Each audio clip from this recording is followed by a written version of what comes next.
what made the Eagles just dominate that game? And everybody's going to say defense wins championships. And Saquon Barkley didn't have one of those good games. And that's because what the Kansas City Chiefs did and what Spagnuolo did is he took Saquon out. And he wanted the other players to beat him.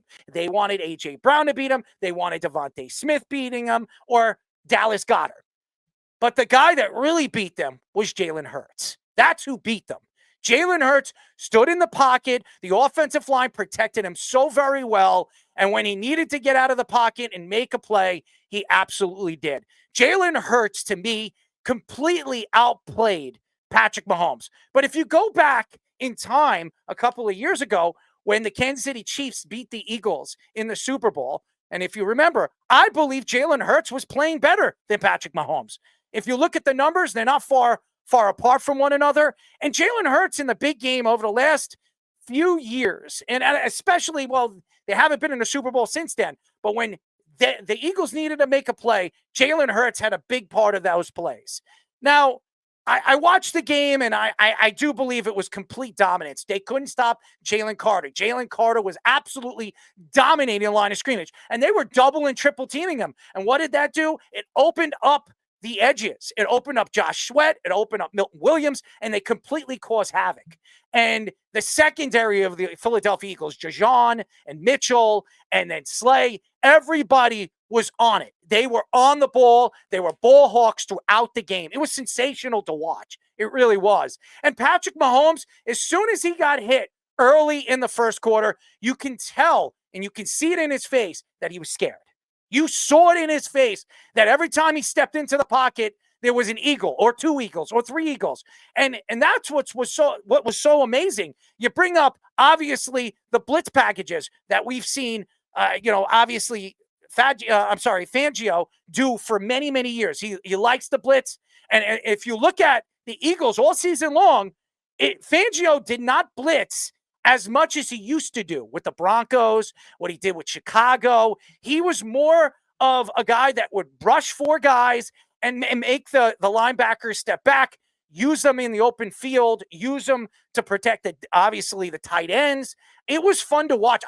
Fangio was between Andy Reid and Fangio outsmarted the great Andy Reid. Andy Reid had no answers for Vic Fangio's defense. And what I loved about what Fangio did in the game is if you watch the game plan in the first half, it was completely different in the second half. And I just don't know if Patrick Mahomes was comfortable at any point of the game. The only time he was comfortable when the game was over. The last 7-8 minutes of the game when the Eagles decided not to play their starters, to take their starters out. They took Jajon out. They took Mitchell out. They took Jalen Hurts out in the last 5 minutes of the game because the game was over. Patrick Mahomes was uncomfortable. I don't think I've ever seen a game that Patrick Mahomes looked as bad as he has. He has not looked as bad in a playoff game that I've ever seen. He was horrible. He didn't look like a starting quarterback in the NFL, and it just seemed like his head was not fully in the game. Now, I don't know what the Kansas City Chiefs were thinking. I don't know if they thought that this was going to just completely be a complete domination of what we've seen over the last couple of years. The Kansas City Chiefs always get the calls. The refs give them all these calls. It didn't happen in this game. After the first quarter and people were booing the referees on some of the more questionable calls, it really, every single call started to sway on the Eagles side. And the Kansas City Chiefs were getting frustrated because you were seeing McDuffie make terrible plays in the open field and terrible penalty calls on him. We've seen Jones. Jones got hurt early in the game. I don't think he was himself throughout the game after he got hurt with his neck situation. There was just a lot of misjudging plays that we watched throughout the game that you can question the Kansas City Chiefs. And Spagnuolo, who is a great game planner, he is one of the best when it comes defensively. He had no answers for Jalen Hurts. None.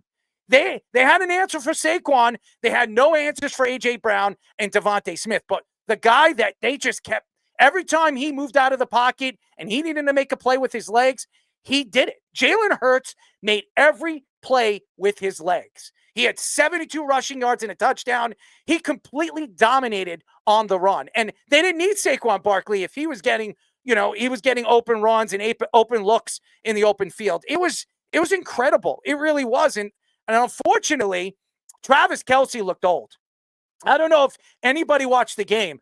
Travis Kelce looked like a deer in the headlights. He had no idea what was going on the football field. You saw Patrick Mahomes and him talking on the sidelines. We saw Hopkins. How many times have you seen a guy like Hopkins, one of the best ball hawks we've seen in the last 10 years as a wide receiver, not catch the ball, drop the ball as much as he did? Juju Smith-Schuster, after the first quarter, he was a no-show. Brown, Hollywood Brown that everybody was talking about. What an addition in the offseason. Where was he? I think he had 1 or 2 catches the whole game. Nobody was getting open. And I'm going to tell you this right now. At some points, Kansas City had some open guys. You watch the open field. I was just so shocked that Patrick Mahomes was so scared. He was trying to get rid of the ball as quick as he can. He couldn't see it. And every time there was a lane, there was somebody. There was an eagle hand up. I mean, it was unbelievable. It was such a good game plan by Vic Fangio. And I believe the MVP of that game was Vic Fangio. The way he structured his defense throughout the game to put pressure. Dijon, putting him in space, making sure that his strengths and Dijon's strengths throughout college and so far early in his NFL career is putting him in the open field and letting him make plays. And he reminds me a lot like somebody that we've seen in the Super Bowl before. So I just, you know who he reminds me of, by the way, Speedy? Jim Leonard. Remember Jim Leonard? Yeah. He reminds me a lot like a young Jim Leonard, just a little bit better. Faster, and a lot faster. He's that kind of player. I was shocked. I was shocked that this was a complete blowout as quick as it was. At one point, it was 27-0? Mm-hmm. It was just embarrassing.